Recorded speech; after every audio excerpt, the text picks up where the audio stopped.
and doing this at the same time? Is that? Yeah, it'll just be a crunch. It's a Rice Krispie treat. Is it okay if I have a beer and do this at the same time? Well, I'm drinking whiskey with Rice Krispies, so I mean, I don't know what the hell. Yeah, that's an interesting combination. Hold on.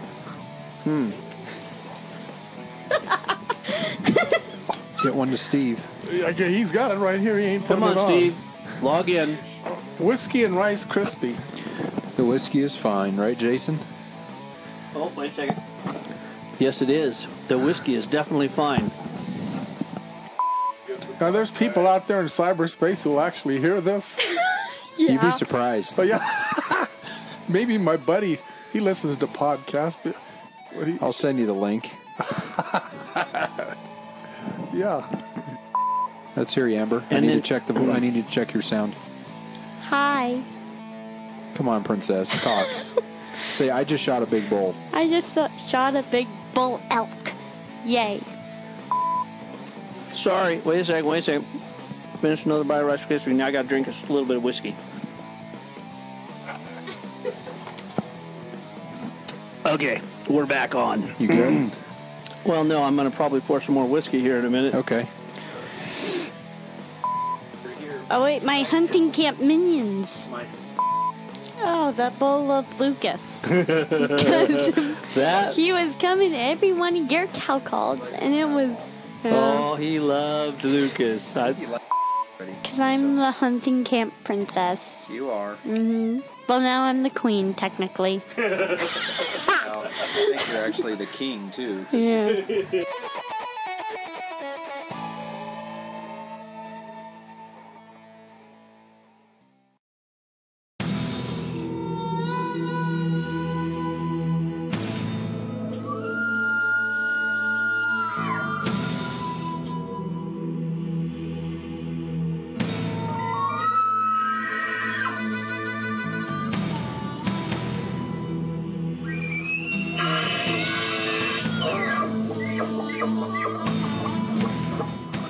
Welcome to the RNA Outdoors podcast, fueled by Ripcord Arrow Rest and First Light Hunting Apparel.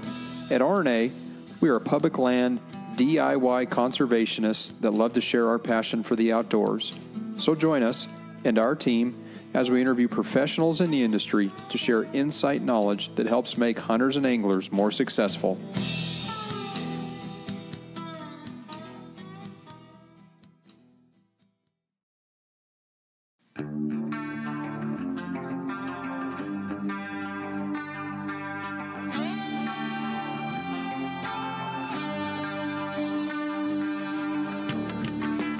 Hey listeners, subscribers, and fellow outdoorsmen and women.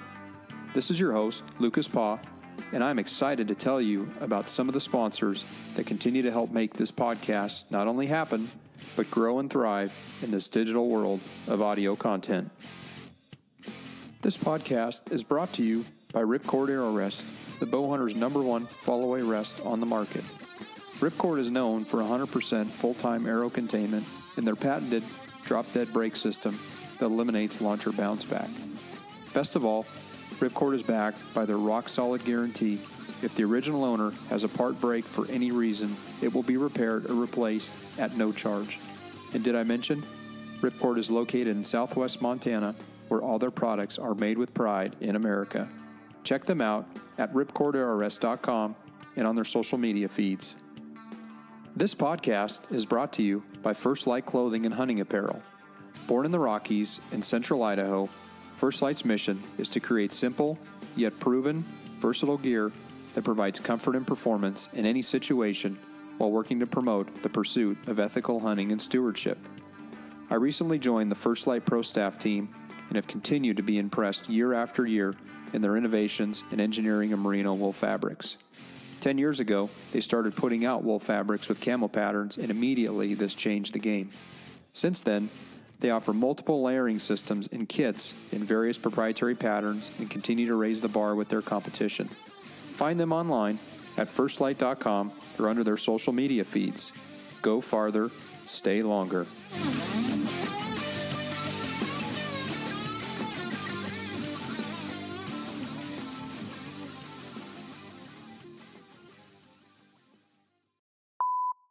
Well, welcome, folks, to the RNA Outdoors podcast. We are coming to you live from Elk Camp in an undisclosed location in Arizona, where our female hunter here, who was the lucky tag recipient of the one non-resident random tag. Tag number 15, baby. Tag number 15 for the illustrious Unit 22 North. So we're joined here by the Quick family, an extended family of the Quick family, along with Mike, who came over just to help us out, to glass, to let us know where all the elk were, and tell us where the big 5 point was. And so, anyway, it's good to be here. It's good to be on location. And wow, what a last 5 to 7 days, Dad. Well, 5 to 7 days. Wait a second. What day is today? Because I think we showed up here on Friday. Steve, what day did we show up? The 9th? The 9th. What day is today? We showed up on your birthday. Yeah, the 9th was my birthday. What day is today? That's right. It was your birthday, wasn't it? It Yeah. was. You turned 30. Old. Okay. 19th. 39. Okay. Again. Again. Okay. Good. What is today? 19th. Today is the 19th, but yesterday was the 18th. Oh, that's because right. Because it is like 12:30. 12:30 so, in the it's morning. late. Well, we just got back into Okay. camp. We got the quarters hung up and the tree. We are rocking and rolling like superstars. So somebody filled their tag today, Yeah. or actually yesterday. Yeah, actually yesterday. And Amber. I'm very tired. Oh, I know you're tired, but you're our hunter. You're our showcase. Yeah. You're the reason we're here.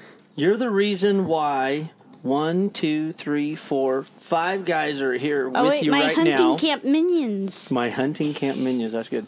And we had 1, 2, 3 more guys that were in camp with us.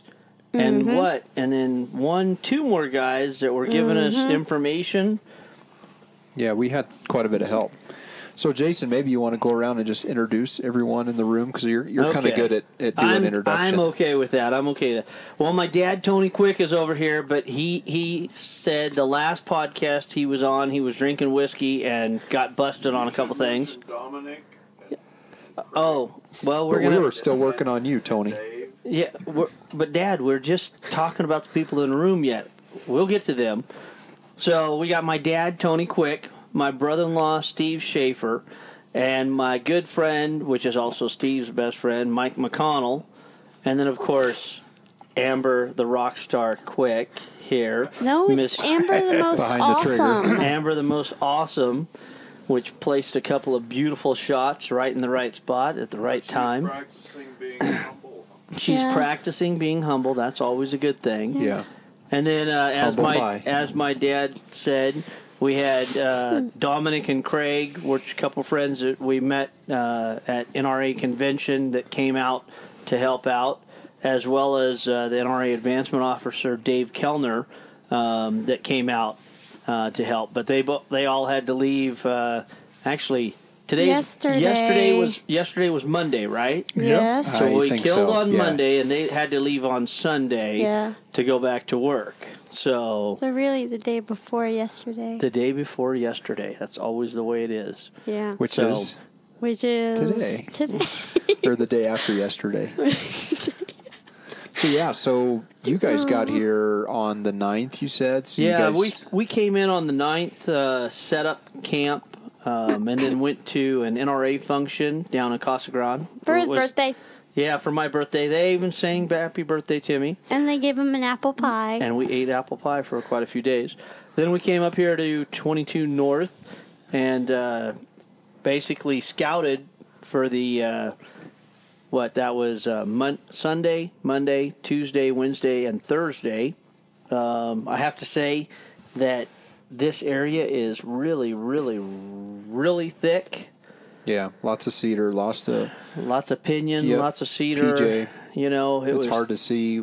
My thought was coming into this, we'd be able to glass. We would be able to sit on high vistas and glass for miles, and that just really wasn't the case. I think tonight was the first night I actually broke out the spotting scope to actually sit and glass one area. Yeah. Which we ended up glassing back to camp where the actual elk were. So, well, and I think that's Mike's fault. It is my fault. Because Mike was making a comment earlier about, hey, I saw a 5 point It was a big 5 point. Why don't you tell us about that, Mike? Well, I left camp yesterday morning early, and it was only about a half a mile outside of camp. Jason told me, I want you to go out there around this little pond and go up the mountain and sit and see if you can see anything. So I no sooner went by the pond, and it was still almost dark. I could hardly see, but this big 5x5 and 2 cows just kind of walked right across. I wasn't even out of my truck. And I just rolled down the window and just sat there and watched it for probably 3 minutes. He wasn't concerned about me at all, just headed back up into the cedars. Pretty good 5 point, though, right? You said it was a pretty good bull. I thought it was a great big bull. Maybe it was... Is that the one you guys saw this evening? I think it was. Was I exaggerating? No, it was a pretty good 5 point. We think it actually had a 6 point on one side. Looked like a 5x6, but it was just a small point. But it was very deceptive because actually when it walked out, we were right at that pond, that same pond that he was talking about. Yep. And I guess we could back up a little bit, right? Yeah, we should. We should start with a whole bunch of days of scouting, a whole bunch of days with other things. Yeah, so scouting, and then... what about at the encounter? I showed up, so, Dave was here over the weekend, and we spent a lot of time, just trying to find a bull that we thought was going to be a shooter for Amber. And then when we realized that it was hard to glass, we kind of changed our tactic, and Jason and I talked about it. We said we just need to treat this rifle hunt like an archery hunt. And that's what we did, and we started chasing bugles. And before we know it, what was it, last night or the night before, Amber got to basically understand what it was to have an elk come in to 30 yards and sit there and look at us and bugle and grunt and snort at us. What was that like, Amber? It was pretty awesome. We videotaped that, and that was pretty fun. You had eyes about that big. What was cool is looking back at her after the bull went away, and she was just like, that was awesome. And he was a 6 point. I mean, he wasn't... I would have shot it, but I probably would have shot a lot of things. Yeah, now that everything's over, aren't you happy you didn't shoot either of those that we had opportunity? Dad's living vicariously through daughter and said, no, we wouldn't shoot that bull, which was a good choice because he was a young 6 point. Another year or two would be a nice bull. But nonetheless, you got to experience what it's like to have a bull come to a cow call, bugle, come below us and try to get the wind, and that's what he did. And then he came back around, and we were able to get pretty good video footage of it. But that's what it's all about this time of year is getting close encounters with elk. And Amber, what did we say that bull really loved? Oh, that bull loved Lucas. Because he was coming to every one of your cow calls. He liked my cow call. Yeah. Oh, he loved Lucas. I think he liked it today, too, which we could talk about today's encounter this morning. We might as well. This morning we actually had another great encounter. What did you think about that, Amber? That one was more puny than the other one. He was Mike, puny. She calls elk that you and I normally shoot every time it walks out in front of us. Puny. Yeah. Just so you know. And brother-in-law Steve would have whacked that one too. I can just tell you right now. Even before our encounter, I think Steve's got a story of a bull this morning that we should let Steve tell us about that. We've actually glassed up a couple times, right? Yeah, Dominic and his son-in-law, Greg, had saw it pass across the road at a distance, and we've been looking for it and hadn't got eyes on it. And this morning I went out and circled back around on a power line road, and as I came down, kind of come off a hill and then leveled out, and then it was dropping again, and there was a whole harem crossing the clearing at that time, and so got to see a bull tending his 6-8 cows, and pretty nice bull. I would have shot it for sure. So we had planned to try to get our eyes on that thing again because we found that it was crossing from an area with some water and going down into a canyon. back and forth, and there was good tracks there, and that's kind of what we were deciding to try to do this evening. And we'd kind of had a pattern on him because I think Dominic had seen him a couple days before and basically was on the same route of travel, right? He was kind of going from the higher country down into the Mesa area where he was traveling across basically the Power Line Road, which was one area that we thought may be a good place to kill a bull because there's actually a vantage point that you can see for 300-400 miles. So, and what's interesting about that is just like 2 days before Dominic saw him, my dad saw a bull from a long ways away in that same general vicinity that cut across, and it had, I think, Dad, it had 20, 25 elk in that group that cut across there. So, yeah. 25 animals. 25 animals, and one of them, he said, was a really, really good bull. So we think there's a potential that maybe that bull was a different bull, but at the same time, it was the same general area. It was really kind of unique seeing them all cut across that same spot. So, you know what's, I guess, unique, and maybe for the listeners that probably don't even understand what we're talking about, but Amber drew basically an archery tag during the archery season with a rifle. So she drew an early rifle tag in the archery season. So we're able to hunt bulls in the rut from the 15th to the 21st with a rifle. So that maybe, Jason, you can talk a little more about it, but this is a tag that most people wait 15 to 20 years to draw. I mean, I know the early rifle tags rotate in Arizona based on, Arizona Game and Fish changes the different units every year, but 22 is one of the better units, top units. I mean, even an archery tag for 22 as a non-resident takes, 12 to 15 points. So, yeah. Well, it is a very unique tag. The challenge that I see with it is actually drawing it. I mean, there's 30 tags, so 10% go to non-residents. That means only 3 tags, a maximum of 3 tags. Doesn't mean that 3 tags are going to go to non-residents. It means a maximum of 3 tags go to residents. 2 of those tags go to maximum point holders. So if somebody has the maximum amount of points, which I can't remember what it is, but it's over 20. If you have over 20 points and you're in the maximum point pool, you would get that tag. And then 1 tag is on what they call a random draw. And the random draw tag goes to anybody. And it just happened that this particular year, my beautiful daughter drew that crazy random tag. Which, what did you and I figure, less than a % chance or right at about a % chance with 3 points? It was astronomically low. Yeah.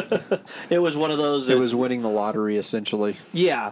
Now, that would be neat. Now, we just need her to win the lottery, too, and then we could go hunting all over the world, Amber. Yeah. Exactly. So Because I checked one animal off my list. So there you go. Most people will never hunt elk in Arizona, a little lone draw, a non-resident tag in the random pool. And to put that an into early rifle. Put that into perspective, my dad has 20 points for elk. We've been putting him in for an early rifle tag for 20 years, and he is yet to draw. One of the fish and game officers that we met up here, his wife had 19 points. She just drew. So another young lady that actually killed an elk on the first day had 12 points to draw this tag. And they were like, oh my gosh, that's absolutely unbelievable that she drew it with 12 points. So, I mean, if you think about that, when we talk about a point, it's basically a year. So you have to tell yourself that you don't want to hunt elk in the state of Arizona for that many years. And Dad's even been commenting, well, who knows, by the time he draws, he might not be able to hunt. I mean, it's been, a 20-plus year quest to draw a tag. Yeah. So, which is part of how Arizona, I mean, they manage for bigger bulls, and that's one of the way they do that is most even residents draw every 5 to 7 years. So it's not like most states. It's kind of similar to Nevada where, it takes you, even residents, 5 to 10 years to draw a good elk tag. And that's just how they manage the elk herds here in Arizona. Yeah. Well, and once again, just like my brother-in-law Steve and Mike and myself, we've all decided, we want to go hunting more often. So maybe a lot of times, maybe on the first item that we put in, because the first two choices is the ones that count for Arizona. Sometimes we put in for a really great hunt, like Steve and I have put in for 9 rifle sometimes, 7 West rifle sometimes, 9 archery. But then your second choice, it's like, we're like, hey, look, we could draw. We'd like to draw a tag. If we can go to 5B South or 5B North or go to 7 West or any of the other good archery areas, because that's really what we've turned to, is Steve's got us into archery hunting, because the odds of drawing an archery tag is better than a rifle tag. And on the archery tag, the beautiful thing about it is normally you hunt at this time of year. That's what makes this tag that Amber had so special, is that normally she would, like, archery season doesn't start until this coming Thursday, Friday. Right, or Friday, yeah. So they're actually hunting before the archery people do. It's kind of abnormal, but I will tell you, it's been a tough hunt. This has not been an easy hunt. I mean, Steve, wouldn't you agree? I mean, yeah, we had a harder time finding a decent bull. I mean, we saw elk every day, but they just weren't moving at all. Of course, they still haven't been moving during the day. You're talking about the first half hour and the last half hour before you see any actions, and so you have to make all your decisions based on what you see at that time. Yeah, it hasn't been an easy hunt by any means. I mean, there's been times I've been thinking, even if I had a bow in my hand, I mean, we've had some close encounters, but there's nothing easy about getting in those cedars, and you hear bulls within 100 yards of you, but that bull could be 100 yards, but you can't see him. And even closing the distance, we were 2 nights ago, we had bulls bugling all around us, and we didn't see any of them. And that was the trouble, is we didn't know, is it a big bull? Is it a bull we actually want to hunt? Because we could never see him, but you could hear him bugle. But then the other thing we talked about is never judge a bull by his bugle, because, we noticed on a couple bulls we called in, they've got these really deep, raspy bugles, and this little raghorn walks in. So you just never know, when they're covered, in the trees and in the cedars and the PJ, it's just really hard to see in those areas. And I'll be honest, when she drew this tag, I was just like, I had all these grandeur thoughts of super huge bulls, not going to be that big of a deal. High expectations. We're going to see, 3 to 5, 350 class bull elk every day. It's not going to be, it's just going to be like, well, which one in the candy store do we want to pick out? And then the only problem with that would be the other hunters. Yeah. That's really what I thought in my head. And then when we get here, the first 5 days of scouting, Steve, did we even see a... No, we saw a couple branch bulls, but nothing that was of any consequence, and then we started putting cameras on the ponds, so at least we'd see if what was in the area, and even that didn't show anything exceptional. Well, and then Jason and I spent 4 days here in August, and I think, was it podcast 28 or 29? We did a 2-part series, but we spent like 4 days here scouting, and we saw 1 or 2 bulls that kind of piqued our interest. Yeah. It was still early season. Some of the bulls still had velvet on them. Saw a lot of elk, but really focused more on the Mogollon Rim is where we were, and we didn't spend a whole lot of time on this side of where we actually ended up harvesting. So. And that was the goofy thing for me, is we came over here, scouted, we saw lots of elk. In my mind, we only saw 1 or 2 bulls that were okay. They weren't anything in my mind that I thought, oh, that's definitely going to be a bull that we would hunt. I was thinking, oh, this is just the beginning. And then we get over here, and I mean, Mike's been here. What day did you come in, Mike? You came in on Friday? Friday. So how many big bulls had you seen since Friday? That's only 4 days, but have you seen any that you saw the big 5 point? That's the only big bull I've seen. Yeah. So So that kind of puts it into perspective. Dominic and his boy, Craig, they saw the one. It's his son-in-law, right? Okay. Anyway, he saw one good bull, and then Dad saw one good bull, and I mean, then you and Dad saw this morning the one that crossed the road that you guys liked. I mean, really, I only saw. Actually, Dave and you saw that one that was up on the rim, and you got actually video footage of that one. That one I liked a lot. Yep. And he was a good bull. I mean, he was coming over right at dark. I mean, it was 6:30 when the sun set, and he pulled over the top. He had 8 cows with him, and he was at the time. I mean, he was a shooter. In our book, after what we had seen after being here for 4 or 5 days, you'd been here almost a week, and so we thought, let's try to hunt that bull. So the next morning, we got up, and I went back along with Mike and Steve. We went back here just behind camp, and we're glassing back up. And I saw the cows. I didn't see the bull, but I kept hearing bugles off to the right. So I think I went over. I talked to Mike. I said, "Hey, I'm going to drop off the ridge here, and I'm going to go in, and I'm just going to start, seeing what I see." And my whole desire out of this was to help Amber harvest a bull, but was to just have as many encounters as we could, see as many bulls as we could, and then try to make a plan on, one of these bulls. And that's part of it is having encounters, having a list. Here's number 1, here's number 2, here's number 3, here's, triple, quadruple backup. And that was my plan that day, was to just turn up a lot of bulls. And immediately I walked up on the ridge that we had hunted the first day and turned a 6-point at 18 yards and then jumped 2 other 6 points that morning. And just all morning was just in bugles.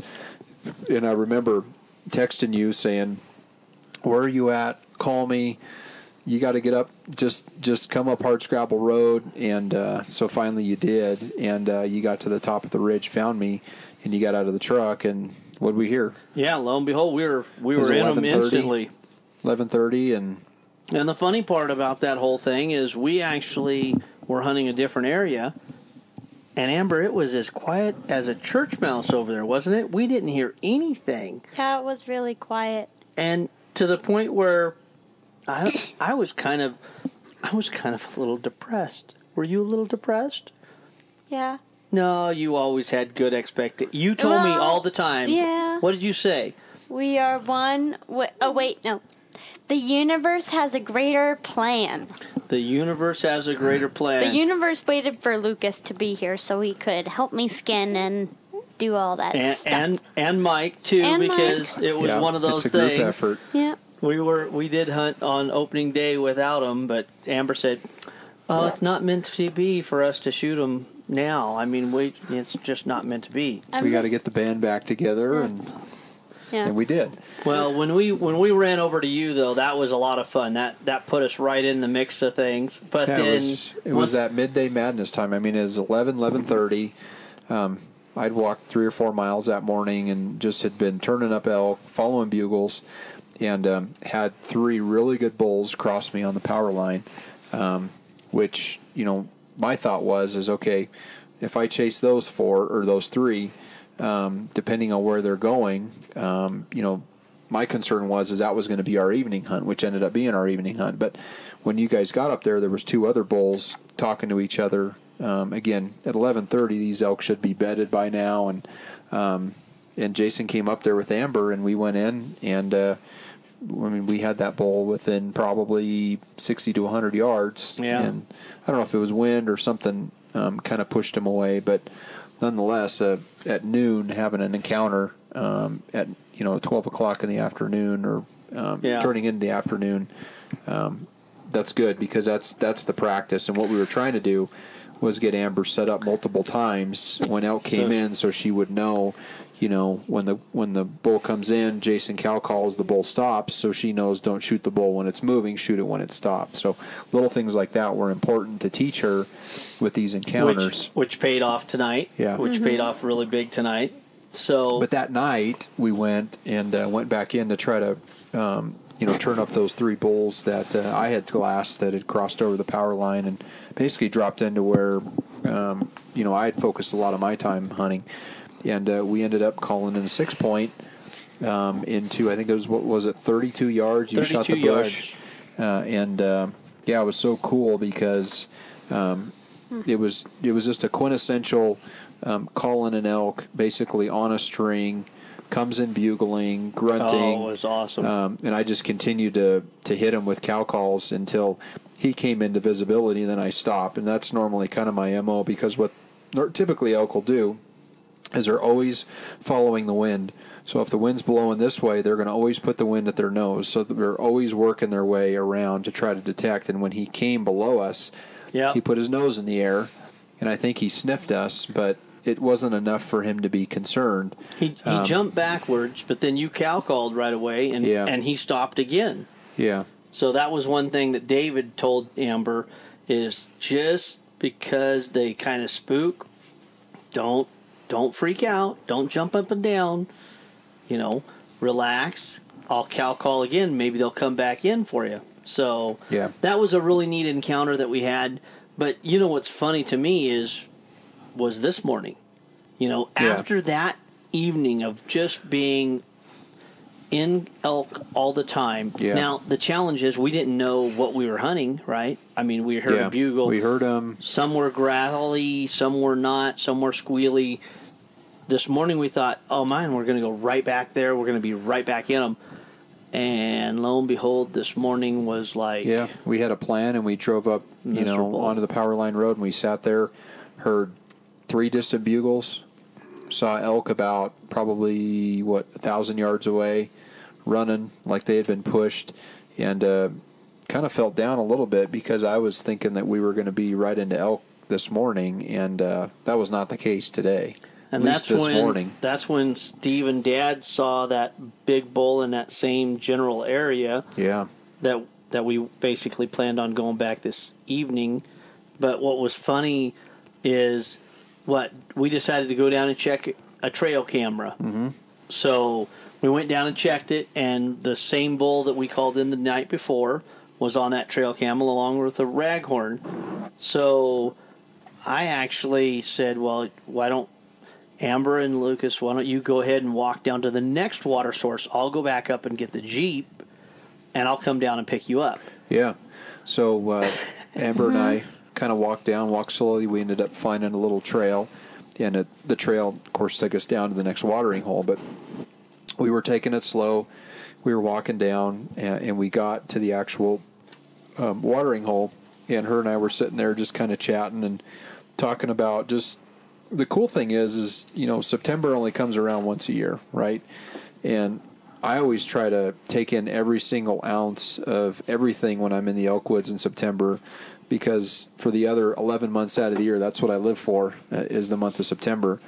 And Amber and I were just sitting there and just kind of talking, and like we've done, and all of a sudden, a bull bugles. Yeah. And I turn over and I look at her, and I said, "Did you hear that?"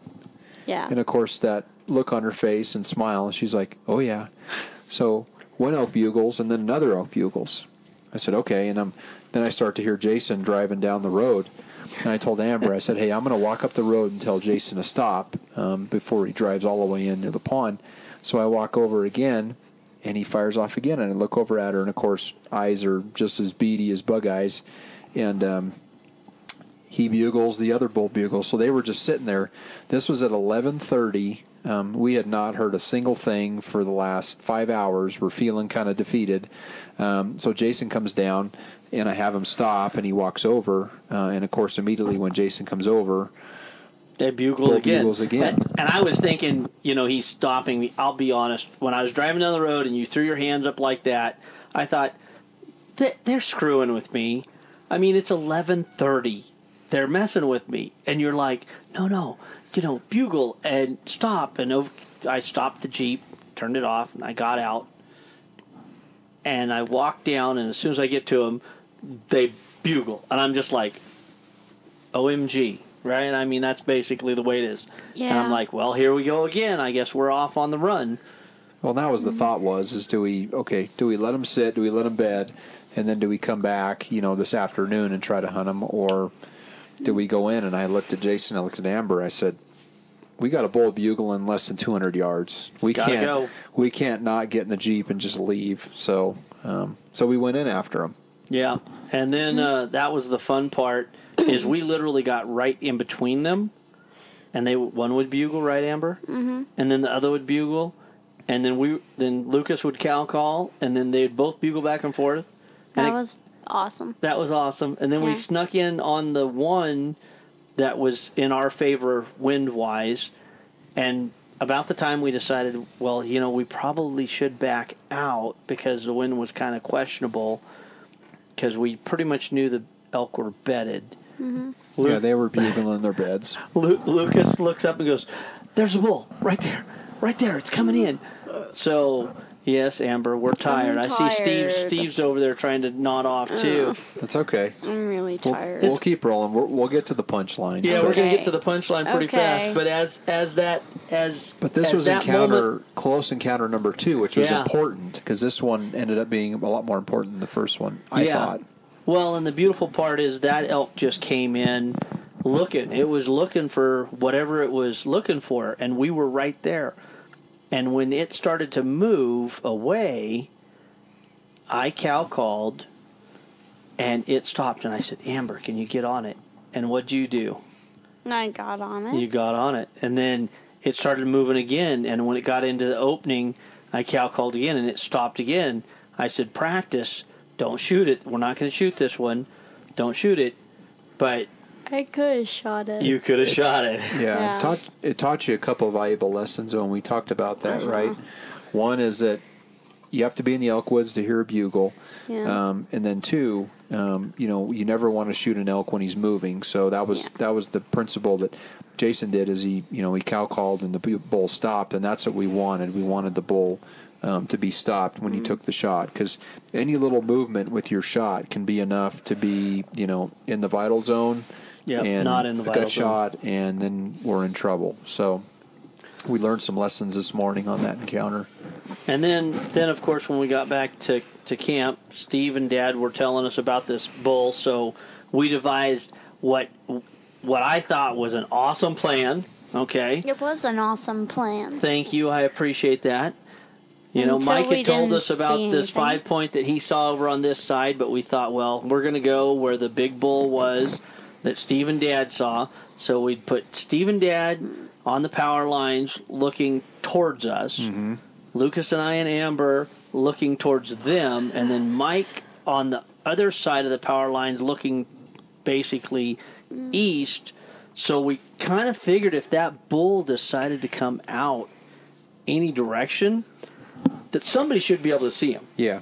I mean, that was the thought. I mean, Steven and Tony had seen him that morning, so we figured if we're going to put all hands on deck, we're going to try to turn this bull up. And we did. We sat and we were communicating with each other. Well, wait a second. We should have Mike explain what he did first in that situation, don't you think? Yeah, what did Mike do? What did you do, Mike? Is that when I drove too far? That might be the case. That might have been what happened, Mike. I mean, you can tell the story. Well, I was following directions. I turned Which left. usually aren't very good, right, Steve? Trying to find trail cams. I turned left onto the power line road, and my plan or my directions were given to go left, go on the power line road until it drops down, and then you can park right there and you can see east. And I did that, but I ended up only being 5 power line poles away from you guys. We were wondering because we were looking for Mike, and you kept asking me. You kept saying, "Hey, where's Mike at? Where's Mike at?" And I go glass and look, and there was no Mike. So yeah, but you were basically right above us, right? I knew I was in trouble when Mike texted and said, "Am I supposed to be where they intersect? Because I see your vehicle." I saw you guys. Did you see me? I didn't we see you. We didn't see you. Because I stopped. You stopped in a lot. I stopped where your car was parked, pretty much, and walked to the right on the power line road just for a little bit, and I saw your hat. Oh. And I says, that's when I said, I'm in the wrong spot now. And then I looked back and I saw your car. I didn't see your car at that point. I was coming back and I saw your car, and I said, oh man, I went too far. And actually, Steve had ratted you out already. He had sent a text saying, Yeah, Steve texted us. Mike is not where he's supposed to be. But I didn't know where you were. And then when you drove back, you actually drove to where they had left a marker on the road. Where the elk had crossed that morning. And Steve even told me, he goes, he's still not in the right place. So then actually when I finally got a hold of you and I got you the right directions. Yeah, I should have turned right on the power line road instead of left. But my directions were to turn left on the power line road. Yeah. And who gave you those directions? Right, left. I'm dyslexic. Oh, Lexdisic, whatever that word is. So we sat down and we were glassing and we were trying to turn up an elk, and lo and behold, we were all vacated camp, and we looked back on the same ridge, Strawberry Mountain, and we had been glassing for the last 4 days, and what'd we find? Well, and you know what's funny is I actually looked up there just because I had looked all the other areas that I had seen, and I couldn't find anything. and I you just couldn't thought, help yourself. I can't help myself. I do look too far away, don't I, sometimes? Yeah, you do. But I looked up there, and I texted Lucas. I said, I see elk up on the ridge. I said, it's very close to where Mike told me that he saw that 5x5, that big 5x5. And so sure enough, I started looking more, and Lucas came over, put up his spotting scope, and then actually, Mike, you started looking through the 15s over there on the hillside, right? And I could see him from where I was. So, then I think Steve's comment was the best on text. What'd you type? I said, "There's nothing here. Let's go kill him." So I'm looking at that text right now, actually. So lo and behold, Steve, Go kill that thing. Go kill that thing with Steve's comment. But still, Lucas and I were like, okay, well, let's try to get a better look. I think it's a 5x6, not a 5x5, so maybe it's a different bull. And it, we're looking at it from 2,000 yards. Yeah, a couple thousand yards. Well, then all of a sudden I noticed Steve and Dad decided that they were leaving, right? Yeah, we wanted to get up because we couldn't see them from our vantage point because the mountain, and so we went up on top to see if we could see them. So that's what you guys were doing. I didn't know what you were doing. All I saw was you guys were leaving, and I looked at Lucas, and it was getting towards that time where we were like, man, I don't know. We're going to have to make a decision. Okay, so, keep going. So lo and behold, we're sitting there going, well, this big bull that we're supposed to be hunting, let's go ahead and bugle and see if we could get a response. And, well, first we cow called a couple times, nothing happened. Lucas bugled, nothing happened. Steve and Dad start driving up the hill. Finally, we're like, well, if we're going to do it, we got to go. We got to go. And I looked at Amber and I said, so what do you think, Amber? And she's like, what'd you say? I said that if it wasn't bigger than the bull on the trickler, then I wasn't going to kill it. True, but at the same time, I think you said, let's go take a look. Yeah, didn't you? I did. I kind of talked her into it. I said, hey, let's go see what this thing looks like. She's like, okay. He instigated. So, mad dash, run up to the Jeep. Steve, your Jeep is awesome. I just want to point that out. Can't wait till you build me one because I want one just like it. Have gone the way it did without Steve's Jeep because all of our vehicles would have been new shocks, anybody that draws alignments. One of these tags, if you don't have a Razor or a Jeep that you're willing to beat up, you should not put in for here. Because I thought roads are just vicious. I thought roads in some of the areas that we've hunted in the past were bad. These roads they're like freeways compared to this. Yeah, those roads are like freeways. Yeah. So we make a mad dash over there. We get to the pond that Mike said this is where it is, and we are literally pulling up to the pond, and we look up the hill, and there's an elk standing there. Stop the Jeep. Everybody bails out. Lucas runs over onto one side of this juniper tree, and he's got his calls and everything, and he's like, I think we're going to have to shoot offhand. There's cows, so there's going to be a bull, right? Mm-hmm. 390 yards or so, yeah, which is a good poke. So, but you know what I decided is I circled around on the other side, and I'd left all of my gear in the Jeep, which was a big mistake. So I'm sitting there. I got Amber on the actual levee of the pond, and I literally got her gun rested on the edge. I'm thinking, oh boy, this is not very good. And it's a miracle that I didn't slide down the hill. And it's a miracle that you didn't slide down the hill, but Yeah. you were laying down, proned out. You were ready for a good shot. We adjusted we shoot Huskama Optics, which has turrets, so we adjusted the scope. I think I had ranged it, like you said, 390, so we ran the scope up to 390. And lo and behold, what happened? Amber, what happened? We saw the one that Mike saw. Well, Yeah, we think we it think might have so. been that, but I think it was that bull. it was a smaller bull than the one that was on the trickler that we know about, huh? Uh-huh. So you were like, but we practiced. We still practiced We again. did I said, practice. no, I told you to get on the gun and make sure to put the crosshairs right on the bull. Yeah. Right? Uh-huh.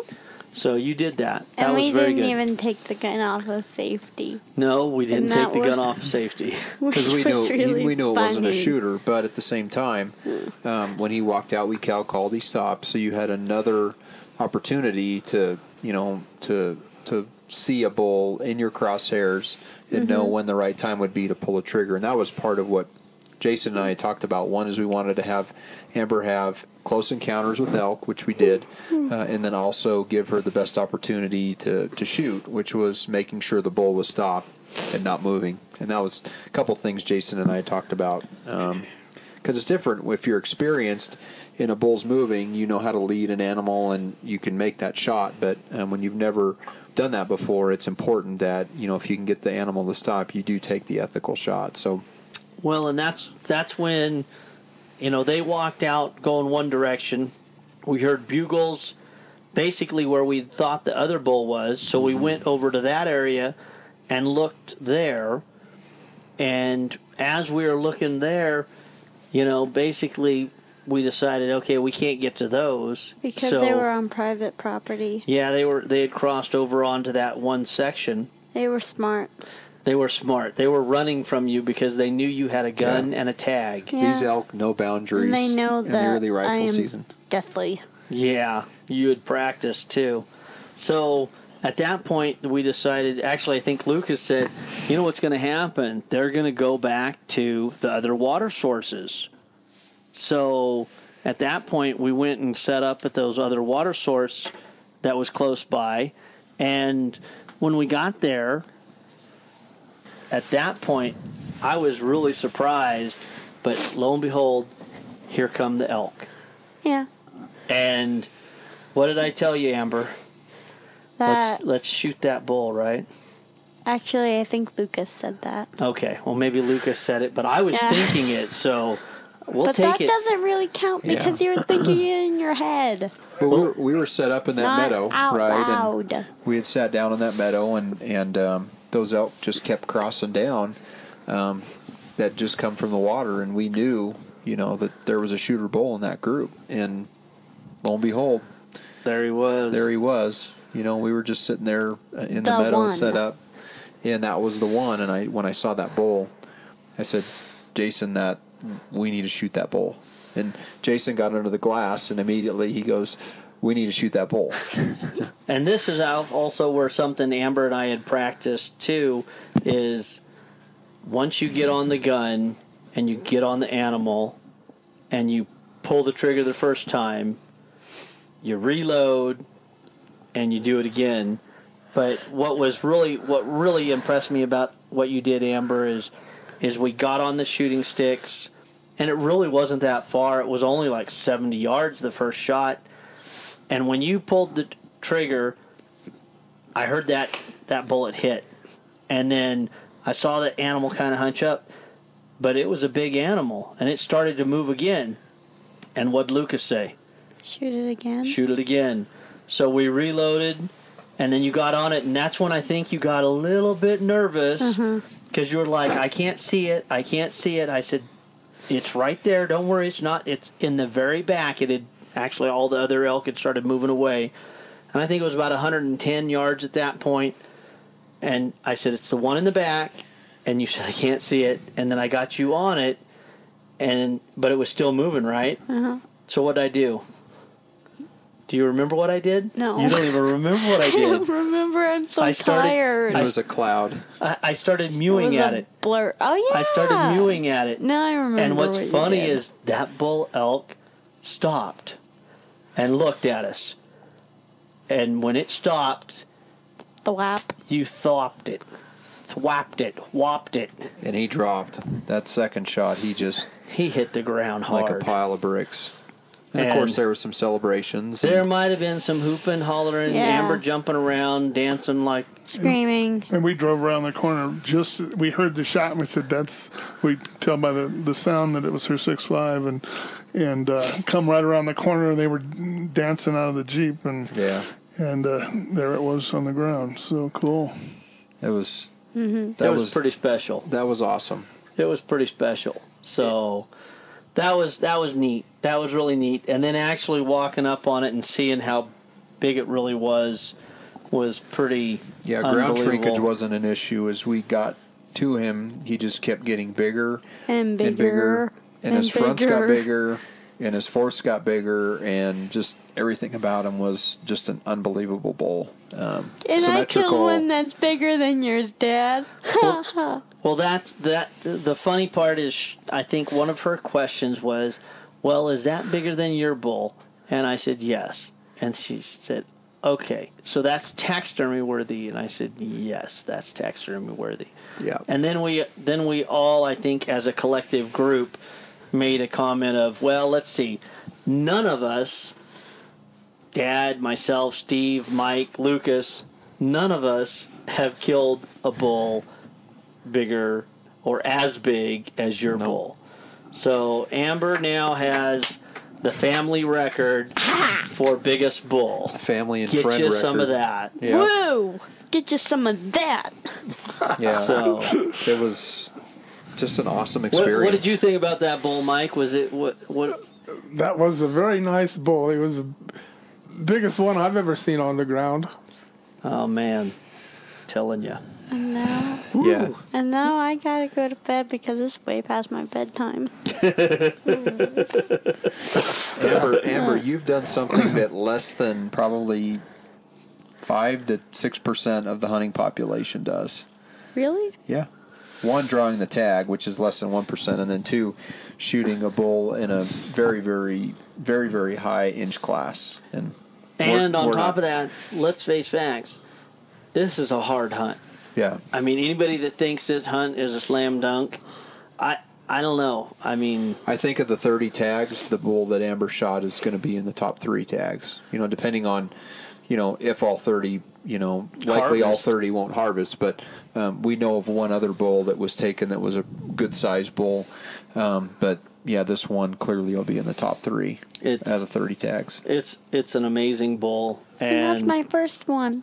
Yeah, ever. Crazy child. First elk. She's a premium Mike, tag. she's ruined.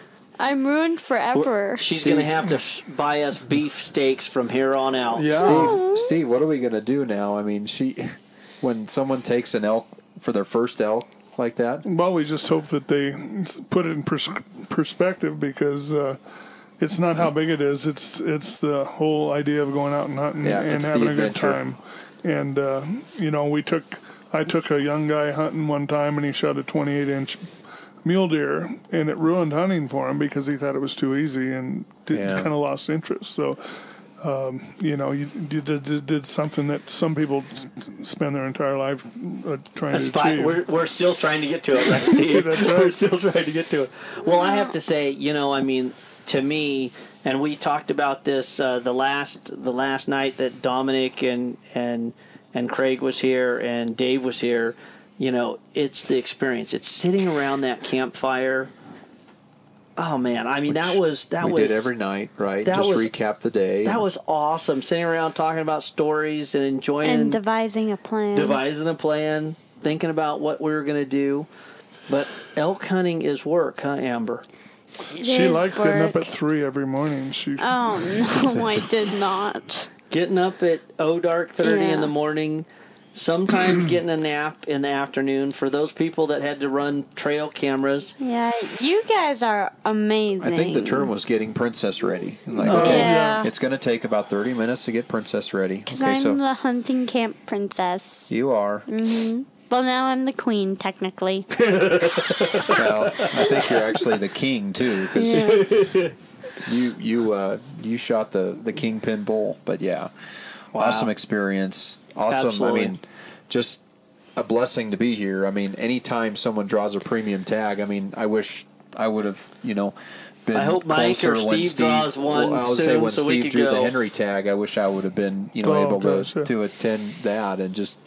But that's the neat thing about hunting is it's the camaraderie. It's when someone pulls a tag like that. It's how everyone comes together to help one person to be successful. I mean, besides everybody that's in camp right now and the people that left, I mean, we had all kinds of other people that helped us with information. Our other organizations that we're members of, Epic Outdoors, Huntin' Fool. Yep. They helped us with people that had been here or know the area. Yep. Arizona Fish and Game, I mean, was really great. They gave us stuff.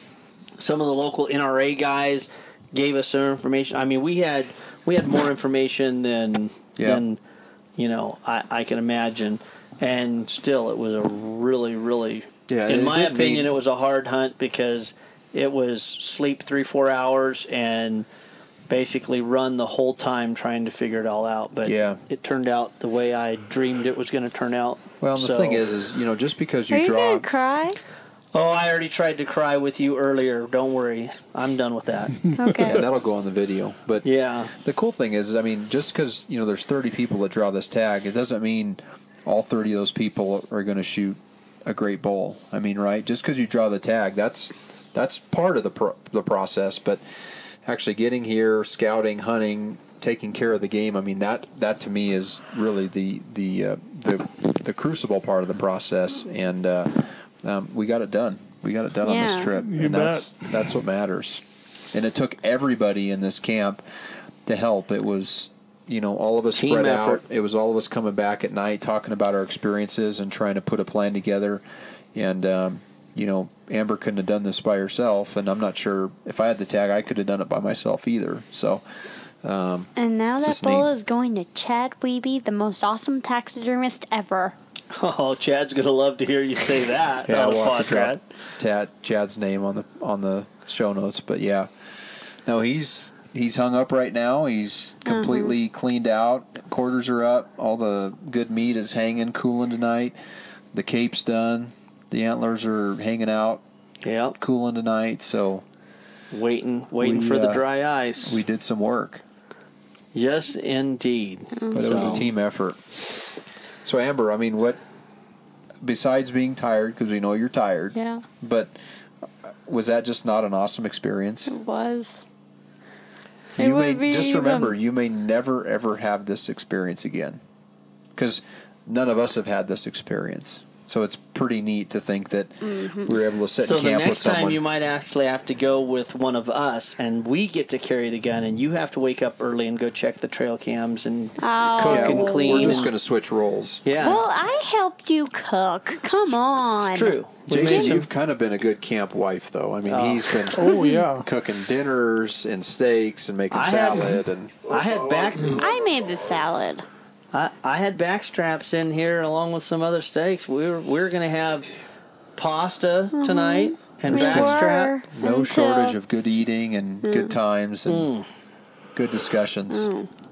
Okay, Steve's starting to yawn too. Mom's not going to be happy with us because we still have all that food. Well, that just means we'll have to eat it when we get home. Okay, we can do that and too. I know where you guys live, so. Yeah, we know where you live too. Well, it is 1:15. What? On the 19th. Oh my God. and we had quite an awesome day. So, Good job, Amber. Love Yeah. you, sweetie. Woo. Woo. Yeah. Woo. Mike, any closing comments or any words of wisdom? It's just awesome being around, meeting Lucas and seeing Tony again. This is what life is about. Meeting good friends, good buddies, and just being in Elk Camp. It's nothing, you just don't, something most people don't really understand what it's like. And I'm glad I'm one of those, and I have friends that are one of those, and we can all hang together and do it. Amen. Yeah. Yeah. Steve, what do you think? Yeah, it worked out great because when she drew the tag, I just had both knees surgery on both of them, so I didn't even know if I'd get to come, and so I managed to wobble around and maybe be a little bit of a help, so it worked out great. Steve might need a new bumper out of the whole ordeal. No, but hey, No, Mike and I. we got it fixed. Pretty You close. see I that feel thing? bad because I was with Steve, and Well, but I was checking on- trail cam pictures. So next thing you know, he goes, boom. And he's like, "Did I just hit a tree?" I look in the rear view. I'm like, I think you might have just backed into You know, a tree. you got a complaint with Ford because it's supposed to say beep beep Right. before Well, you hit the the problem thing. is it Not, beeped when we hit it, so Yeah, it they beat, didn't as quite we tell jumped us. a rock, yeah. So didn't quite tell us. it was one of those lurches that normally would have given us plenty of time. But I got some pictures of you guys working on that thing, so I was, Hey, that may go Mike, in we the did video. good work.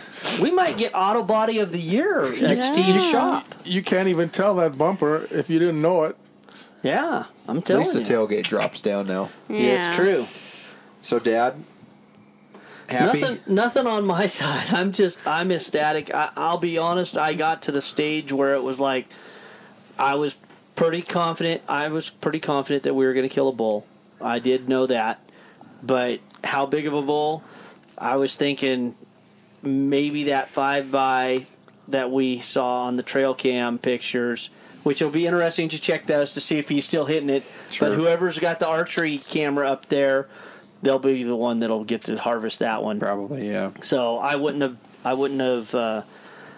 I'm a gambling guy. Every day the odds go down a little bit further and further and further. It was at the stage where I was thinking, What are we going to settle for? yeah, where are this we point? going? We Where are we settled going? for a nice one. We settled for a nice one for sure. Yeah. Papa, you got anything to add to the party? No. Her brother's gonna be jealous. Oh, her brother's gonna be jealous. Poor Yeah. Wyatt. Oh, poor But he's got a mule deer baby. tag, so I'll be Wyatt could so go sad. shoot a big old mule deer and Or it could be with a Dad's fork. help. Well, he'll probably shoot a 30-inch forked horn. That's Hey, that's probably what it's okay. gonna be. you probably want me to taxidermy that too. Yesterday Well, was you don't- Amber's day. You don't taxidermy forked horns. That's what you said. Bam! Get you some of that. Whoa! All right, Amber. Okay. Anything in closing? Was this a good trip? Yeah. Are you? It would be even better if I wasn't so tired. Oh, I know you're I'm tired. so tired. That's my bedtime. So you slept in the Jeep today, then you took a nap, and then you slept during basically the whole time When your dad Lucas and and I were going trekking trail cams, Yeah. and then took care of your elk. You slept. How can you be tired? Well, I don't know because I usually go to bed at 9 o'clock and then get 4. I guess 5, princesses 6. need what 15 hours I of sleep guess a so. day. I don't so, need yeah. 15 hours. I go to bed at 9 and wake up at 6 every day. and take a nap in the middle time. Farmers. Notice I take put my naps. arm out there for you to hit me. All right, well, we'll probably go Thanks, ahead Lucas. and close this Appreciate- down. This has been great. Yeah. I've had a great time. Of course, I've shared quite a few camps with Jason in the past, hunting camps, and it was neat, Mike, to meet you, and Steve to finally share a hunting camp with you. I've heard a bet. lot of stories, and look forward to more hunting camps with any of us. Hopefully, we'll draw some more tags. Yeah. I'm guessing Amber's probably going to be the lucky one that draws the next premium tag. Of course, Most Tony's likely. probably ready to draw a good tag here in the I future think too. So Still looking at Wyatt, her brother. He's got a pretty premium tag for mule deer. yeah, so he's got a good Nevada that might be tag. a good hunt. So Dad's got to make sure that Wyatt shoots a good mule deer. So And Yeah. then you're going to be It's jealous because not he's going to good- shoot a it's- good mule deer. So. It's not gonna be as big as my elk, though. Well, I mean, come on. That's for I sure. know. There's no doubt about that. You're There going will to have to shoot definitely a not have. moose to Yeah. outdo Well, your moose elk. is on my but list too. It's on the list. in She's got a list. The elk was Yeah. just I told her she the needs second to. She thing needs on to the get list. she needs to get a job, Dad's or she going really does cha-ching. need to win the lottery. Oh. Exactly. All right, guys. Well, thanks again for coming on the RNA Outdoors podcast. Appreciate everybody's help. Appreciate, just like I said, the camaraderie of coming and circling around and helping Amber be successful. And man, was it not a successful hunt? It was truly amazing how everything unfolded. And now we're here and we're happy. And it's time to go home now, huh? Yeah. Thanks, Home to Lucas. all the animals. Thanks, All right, Lucas. guys. I appreciate all your help too. You've been super rock star. Oh. Great caller. That's Great all we do. Skinner. Thank you, Lucas. We couldn't have done it without you. I don't know about that. You guys would have got it done. Well, We would have done it without him, but it was Yours certainly is- a lot more enjoyable with him. How's that? Yeah, You're the we super would've elk man, Lucas. Still been out there. Yep, you guys would Super probably- elk man. But you guys would have got it done. So anyway, Rock and roll. listeners, we'll catch you guys next time for another venture on the RNA Outdoors podcast.